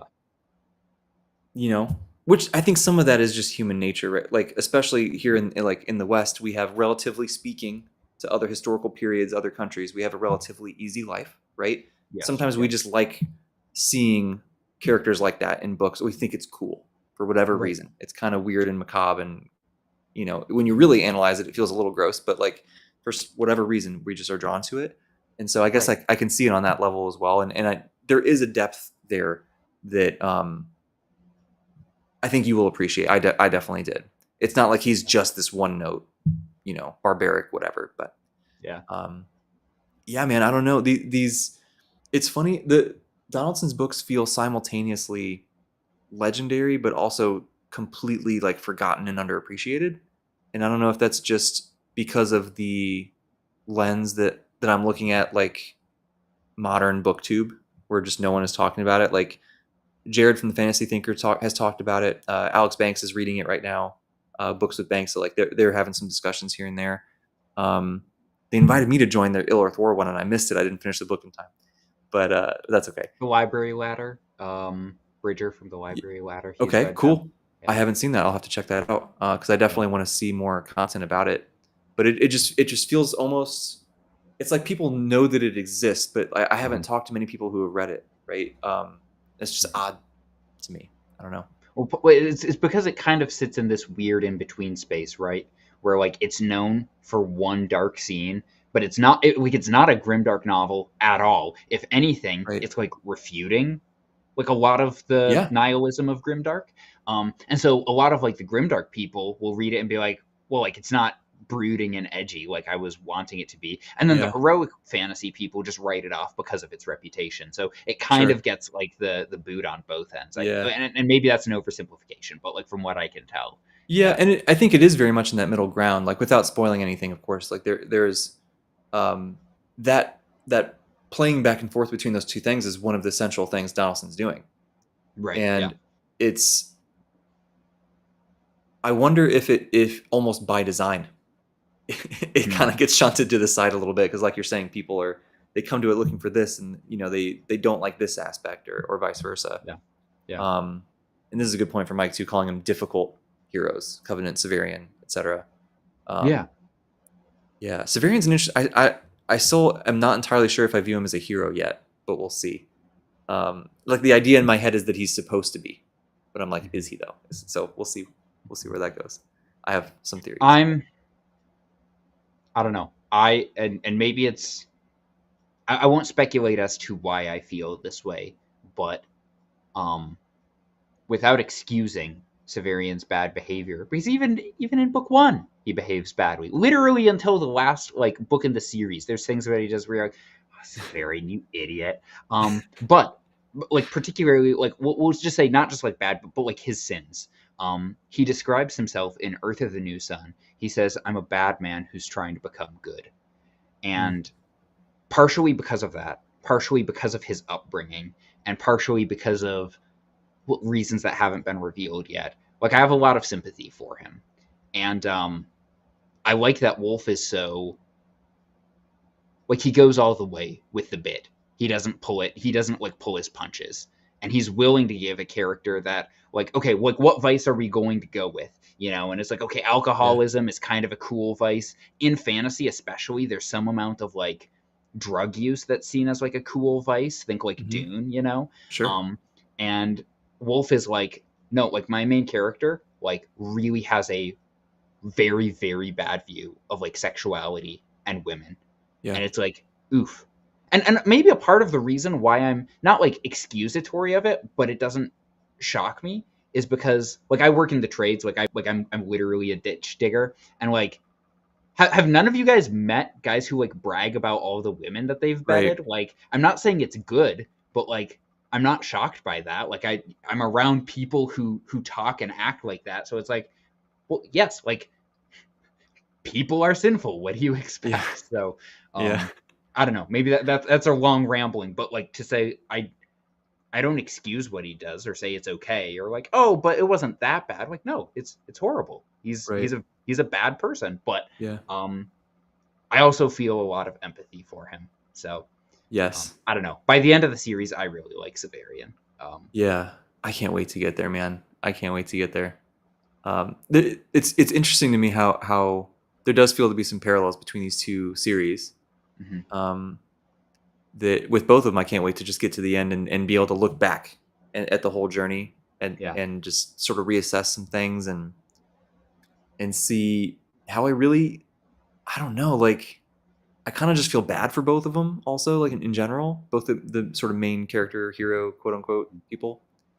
Um, and there's so many, like they'll try to do a good thing and it ends up being a bad thing, sort of on accident, or it makes things worse or whatever, or they're sort of that's what this is to a T. Like we're trying to okay. do the right I thing, like and that. guess what? We screwed up like majorly, Okay. but it was because we were trying to do the right thing. Like, Okay. I like that. There's also the like sort of trying to do a bad thing and it winds up being perceived as a good thing that we'll see sometimes. That again, it's that back and forth, right? Is it a good person or a bad person? Depends on your point of view and depends on all these things. And I'm just having the best time with both of those and seeing. Obviously, they're very different, but yeah, both just so great. I don't well, know. they're both similar in the sense of you have the figure of like the sinner who needs to repent and the savior in the same figure, you know, with Yeah. both Thomas Covenant and in Severian. And with Severian specifically, you have him as both a very tortured person, but he's literally a torturer. And so Uh huh. there's these inner conflicts that, well, like you said, feeling bad for them. It's like, well, like hurt people, you know, to the common phrase. And it's like, Sure. yeah, there's a certain sense to that that's true of both Covenant and Severian. Yeah. Yeah. Totally. I mean, like, I wouldn't consider this as a spoiler. This is like chapter one, basic setup stuff for Covenant, right? But it's like he's a very pitiable person. Yeah. I think. He has leprosy, which is such a hard life, Mm-hmm. and like it's just one thing after another. That's just his life is so hard, and he's so depressed, and like just one step away from complete hopelessness, right? Um, and then like I haven't been there, but I can like empathize, to a degree, right? And um, there's I don't like there's what am I trying to say? There's enough humanity in both, I think, that we can still really latch onto, and really, like you're saying, have all that empathy and really care about them, and watch the journey, and like when they do something bad, we can be like, dude, you're such an idiot. What is wrong? And it's not just close the book and throw it away because they're such a bad person. That nuance is so important, I think, right? And it's also one of like part of why I love reading is to like see through the eyes of someone who's not me. Right. And Yeah. so like I'm glad that I'm not the same person as Severian or Covenant or whatever, but like it's so thought provoking and interesting to see through their eyes, right? And to go through yeah, like things like redemption and things like that where I would hope that I'm not going to have this huge redemption arc in my own personal life, right? I hope I'm not that bad to need one. But to see it here, it's I don't know. There's just it really gets the brain moving, I think, which is one of my favorite parts of reading. When you said with Yeah, Covenant, like part of what's admirable about him is not just like, oh, if I give up, you know, like if I do this like passive thing of giving up, then I would die. Like no, for Covenant, it is if I stop actively pushing back yeah, against this for one day, if I stop actively pushing back against the world that has looked to kill me and screw me over, um, I will literally die because of my disease that I yeah, have. And his fighting against that, like the what's the phrase, raging against the dying of the light, is like there's something heroic about that, you know? yeah, yeah. There and even uh, uh that might be. I don't think that's really a spoiler, but I'll save it anyway just to be careful because I know I would be sensitive to spoilers. But there's other um, there's another side of that coin that gets explored. I think even more deeply. It's there in book one, but even more deeply in book two. That is very related to that thing that you just said, but it's just a slightly different take on it. That I Mm-hmm. think hit me even more strongly. Or I don't know if it. I was gonna say personally, but I don't know if that's the right word or not. Sure. But yeah, this I'm telling you, man, these older books, dude, they just got so much. They got so much. Um, man, Well, I've got a. I don't know if you have more to say on that. I don't want to interrupt, but I no, if do you have got like a something, couple throw it out. questions for you. Throw Okay, it out. so we're coming up on what is this? We're over halfway through the year, and I don't know about you, but like the first half of the year went really slow, and then it's like since June, it's been like go go go, like Dude. pedal to the metal. It's like I'm running out of like it's July, but I'm running out of time for the year. So Yeah. looking ahead at 2026, Jake, if there's one series that you're like, I don't just want to start, I want to start. I haven't touched a book of this, but I want to start and I want to read all the way to the end, or at least the end of what's out in 2026. What you picking? Ah, that's so hard. Can I give you a few? At Sure. least a few options. Yeah. Um, Memory, Sorrow, and Thorn is a big Mm, one because I really wanted to read it this year, and then the time just got accounted for, you know. And there's only so much time in the day. But I have these. I don't know. Can you see this on here? Yeah, you kind of mhm. can. These first two sections of this shelf, this one and this one, are all stuff I have not read yet, and I only let myself buy books if they will fit on that shelf. That's my rule. And so I need to clear out some space because it's getting pretty full. And so, Yeah. so that's definitely one I just want to read them, right? Obviously, but I want to clear out some space on that shelf. So that's one. I want to do all the prequel Malazan stuff and actually be a real Malazan fan and be caught up on everything that's out. Um, Is Carcanis a prequel? yeah, Have you read yeah, that? I have not. I got to do that, Okay. and I got to do the Paths to Ascendancy prequel series as Mm, well. There's 4 books. They're shorter. They're like 300-400 pages. So thank goodness, easier to fit. Carcanis are super long and super dense. Those are going to be a beast. yeah. But based on what Zach I've said those are heard, his favorite. Yeah. I think that's what David said also, or it's at Mm, least right up there. yeah. And I think Toll the Hounds is his favorite book from the 10-book series. But anyway, Sure. which is also my favorite. So something tells me I'll have pretty similar takes to him Okay. on Carcanis. But yeah, I gotta do those. I really want to do the Gap now. I want to keep going through Donaldson stuff. Mhm. Let's see what else. But those are pretty short, relatively speaking. The last one's a little bit longer, but the first one's literally like 150 pages or something. So it's not crazy. Um, there was a time earlier this year when I was like, Dandelion Dynasty's got to happen. Mm. But I am feeling slightly less excited right now because it just seems like people are dropping like flies who are reading it. Sure. So I'm like, I still want to read it, but I kind of want to let me get a different taste in my mouth about it first, right? And then see how it feels and come into it with more excitement rather than like, oh, I hope I like this more than they did, right? Do you see what Alan's Goodreads review for it was? No, is it I good? think he liked the book. I think he liked the Okay, book, but he sometimes he trolls people, especially about like star ratings and stuff. And okay, yeah. so he rated it 1 star, and he wrote 1 star because that's the most interesting thing about the book. which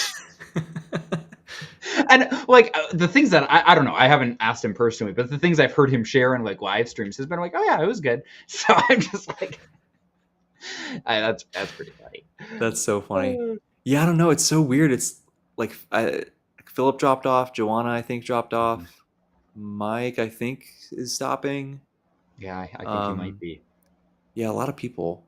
So I don't know. What else do I have over here? I have the Song of the Shattered Sands by Bradley Beaulieu, however you say his last Okay. name.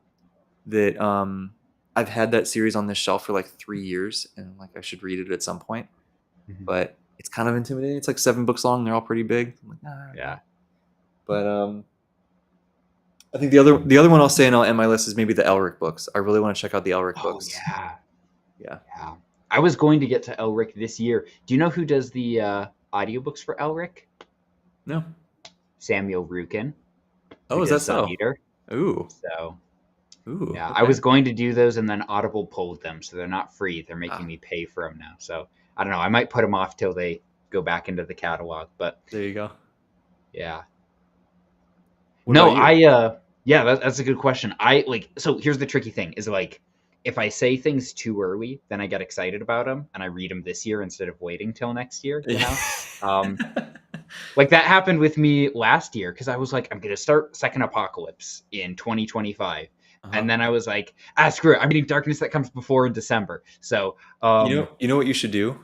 Here's your solution.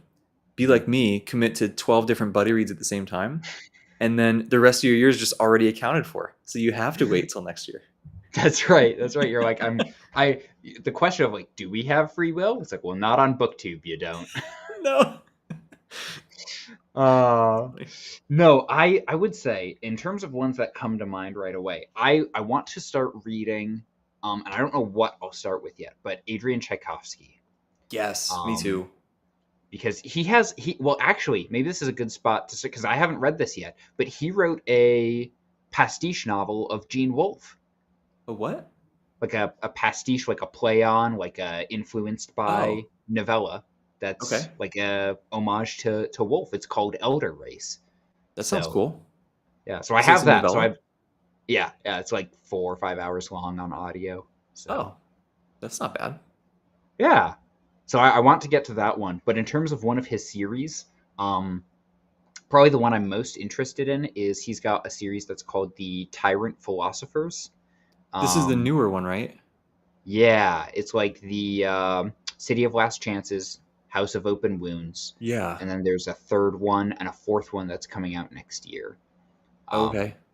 So I want to get to that. I want to get this one. I might do this year because the more I'm hearing about it, the more I'm like, dang, that sounds really interesting. Is the Hanavar books by Howard Andrew Jones? That's Lord of the Shattered Land.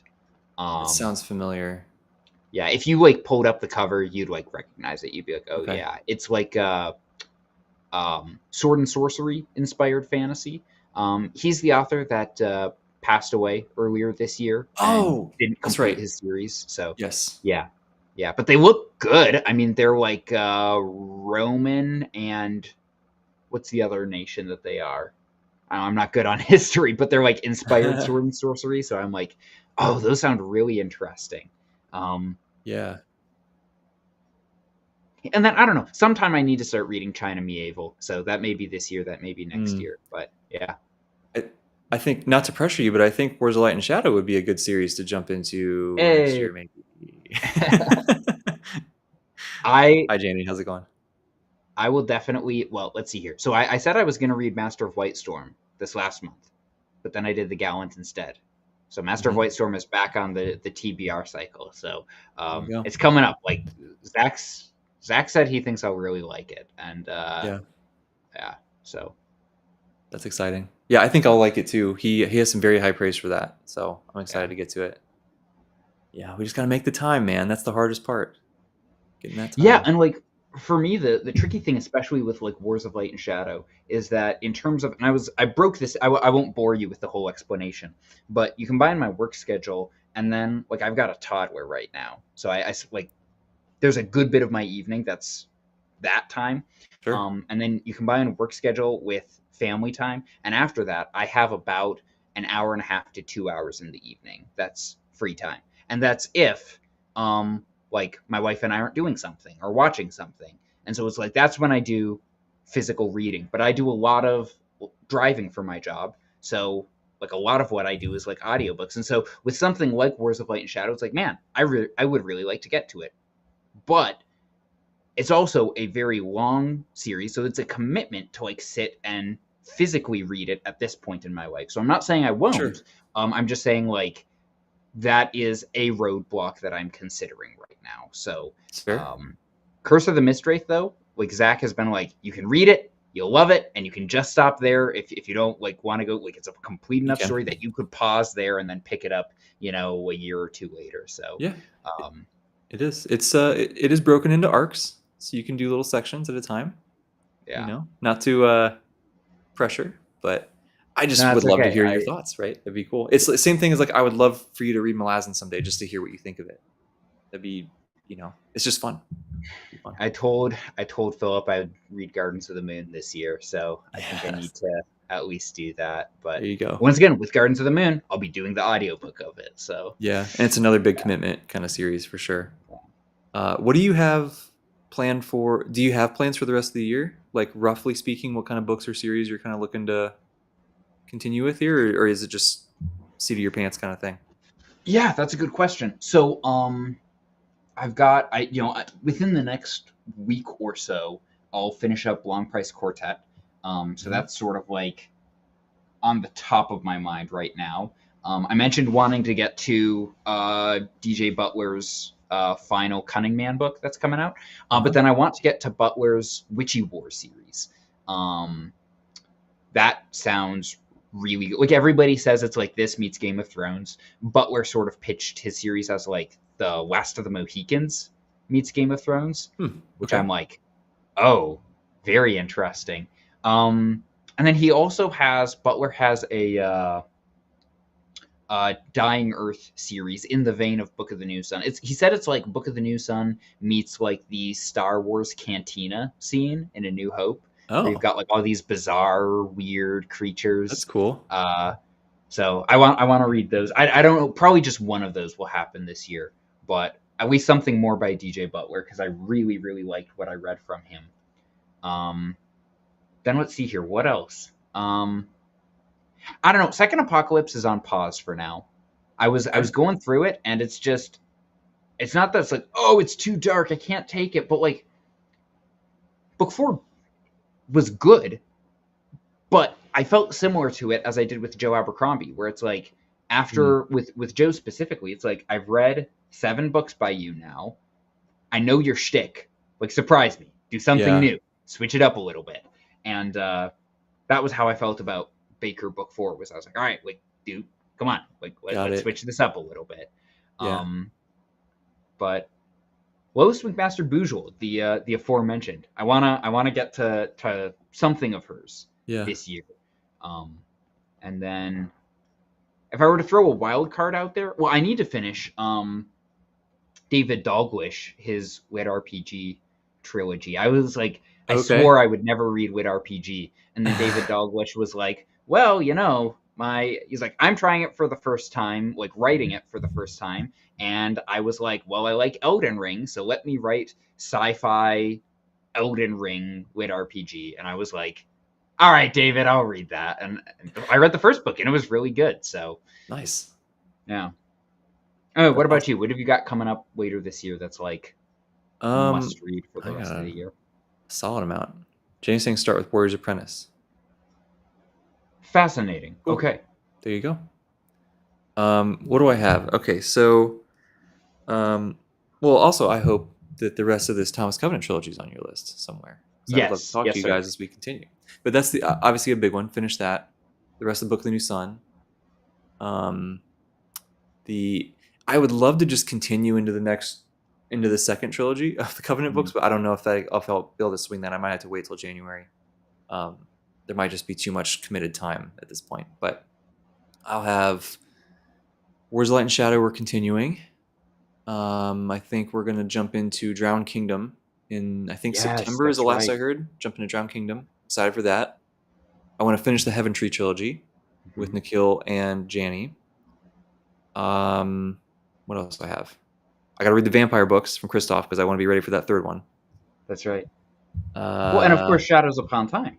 of course, Yeah, course I that. forgot about that. Yeah. Yeah, dude. How could you forget? Um, but yeah, there's that. What was the Malazan book in October? I want to do that. What else do I have? Um, I mean, that's a lot, right? Those are a lot of big books too. So I Right. think that pretty much takes up most of the rest of the year. Well, uh, I'll interject if you don't mind. yeah.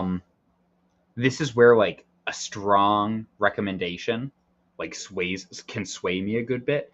I Okay. think it was a conversation that Tori was having with Janny. I think it was Tori that that Janny was talking to, but whoever it was asked her like, "What's the what's your favorite?" I forget what the question was. Something like, "What's your favorite like ongoing fantasy series or ongoing fantasy like author who's working today?"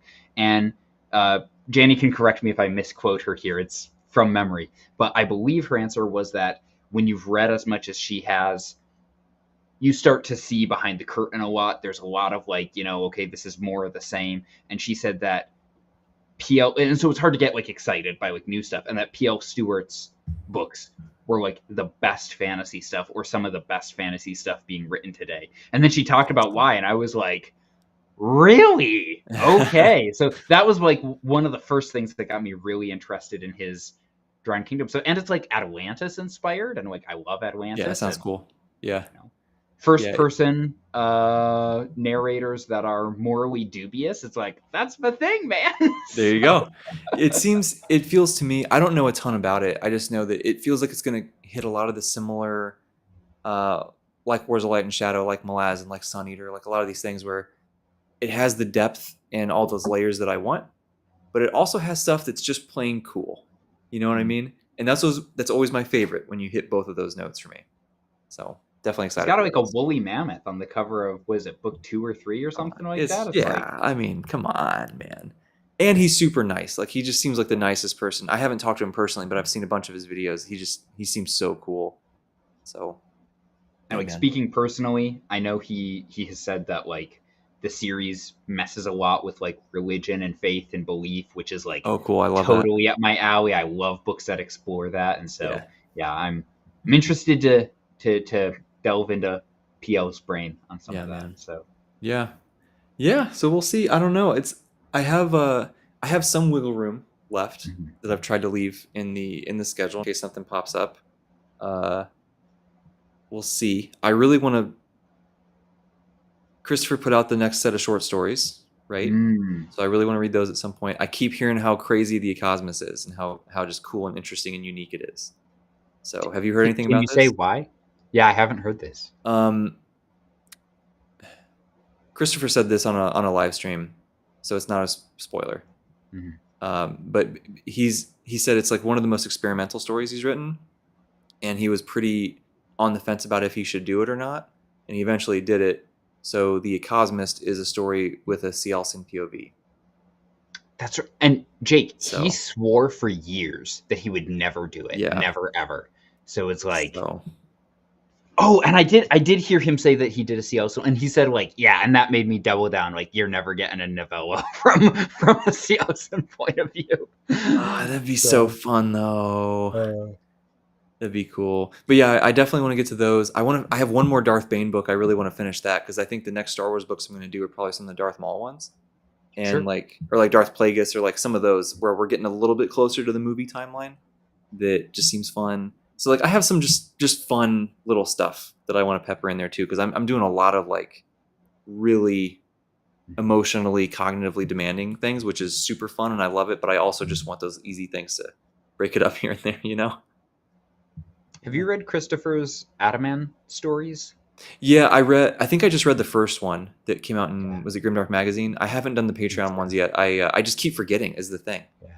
because I'm I hope we get like a bind up of those at some point I because bet he's we like will. they're good. He's good at it. Yeah, I'm like Jake. Like, sorry, I could take another 20 minutes talking about this. For excited as I am for Shadows Upon Time, and I'm very excited. I cannot wait for what's coming next. yeah, Like, when you hear like, and Christopher's very tight-lipped about it, but Yes. you'll hear him say like every once in a while, just like another little thing where it's like, oh, interesting. Like he said in a live stream, he's like, I can't say much, but I have like I know what it is. I have it all like the idea is fully plotted out in my head. I'm just working on like cementing who the characters are and how it'll Hmm. play out. And here's a question for you, Jake. How much do you think Sun Eater fans are going to transfer over to Christopher writing fantasy that's not set in any way connected Oh to Sun man, I think probably a ton. I mean, Sun Eater is sort of a fantasy series anyway. Eater? They just go to different planets instead of continents or whatever.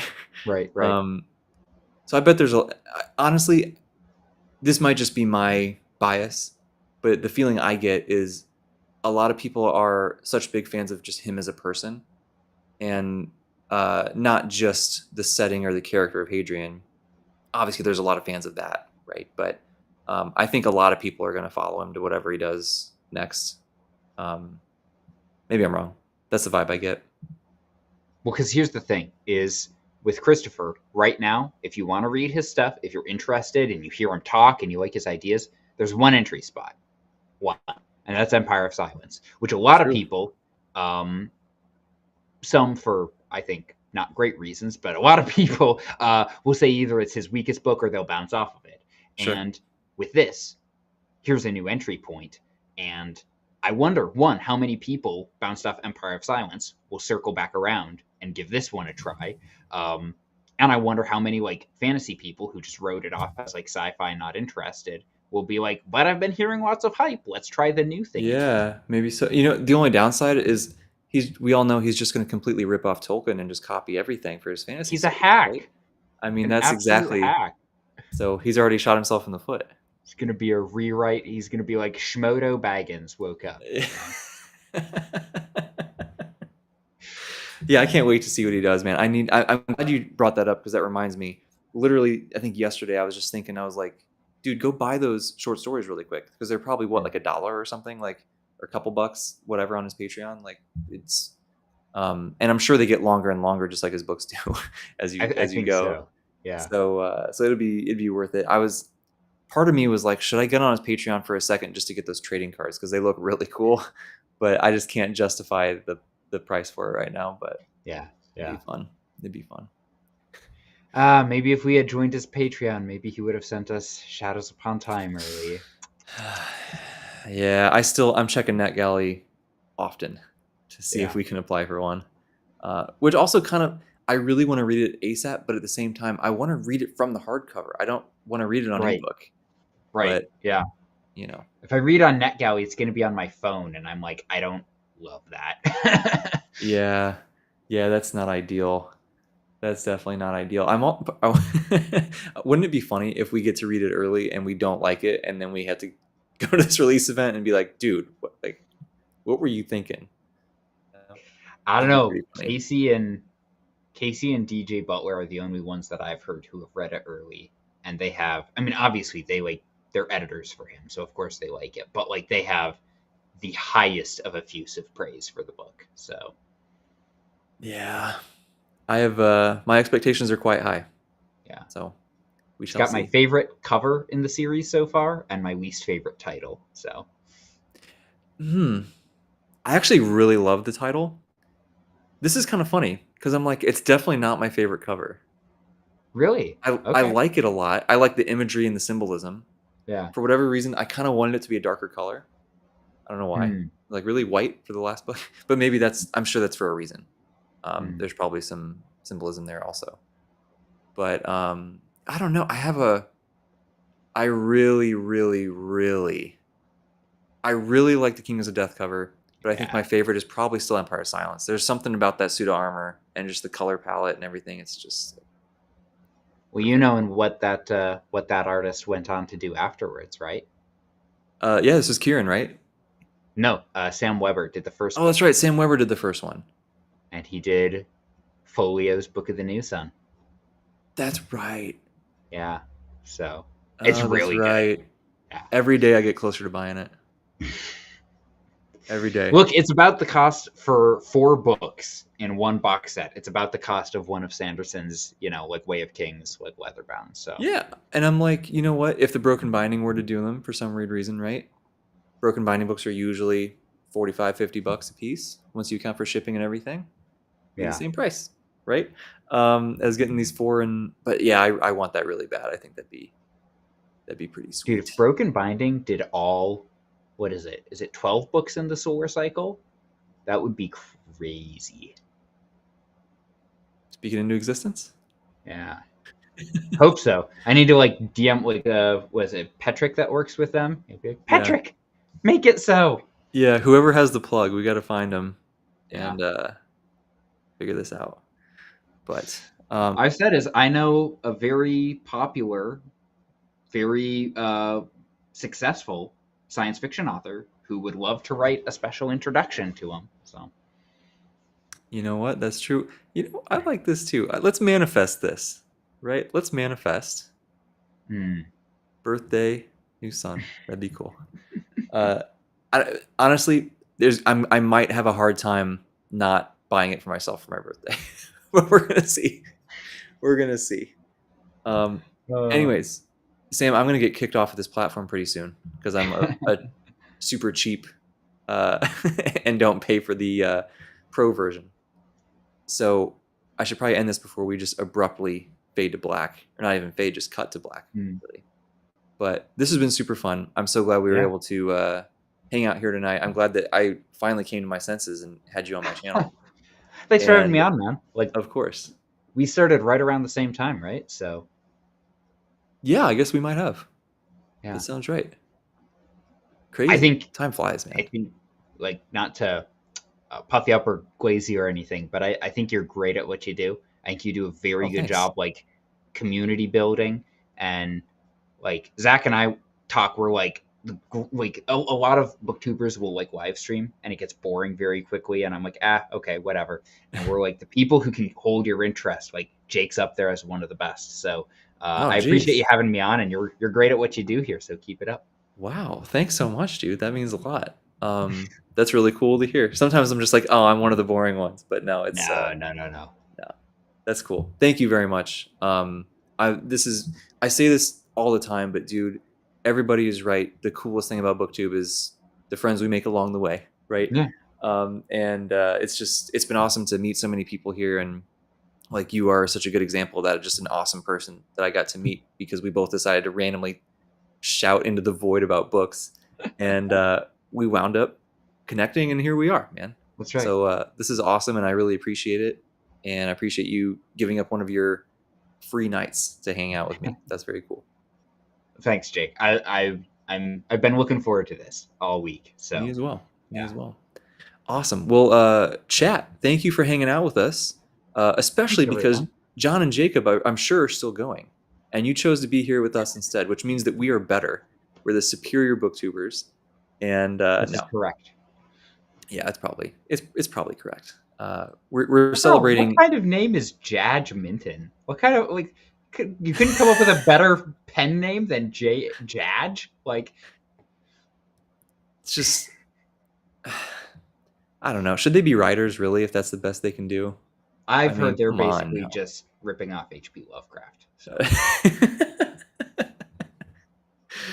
no. uh, no, jokes aside, Discovery is great. They're great. Anyway, chat, thank you for hanging out with us. This is awesome. And a lot of love for these books that Sam and I have been falling in love with here, or maybe already fell in love with. So yeah. this is really cool to share this with everybody. Anyone watching on the replay, thanks for watching on the replay. Leave a comment. If somehow you're not following Sam yet, make sure you go do that immediately, and you will see exactly what I'm talking about, that he's another one who deserves a tweed jacket. We got to get there's a handful of people we need to get new jackets for, and you're one of them. So yeah. Thanks again, everybody. We will see you next time. All right.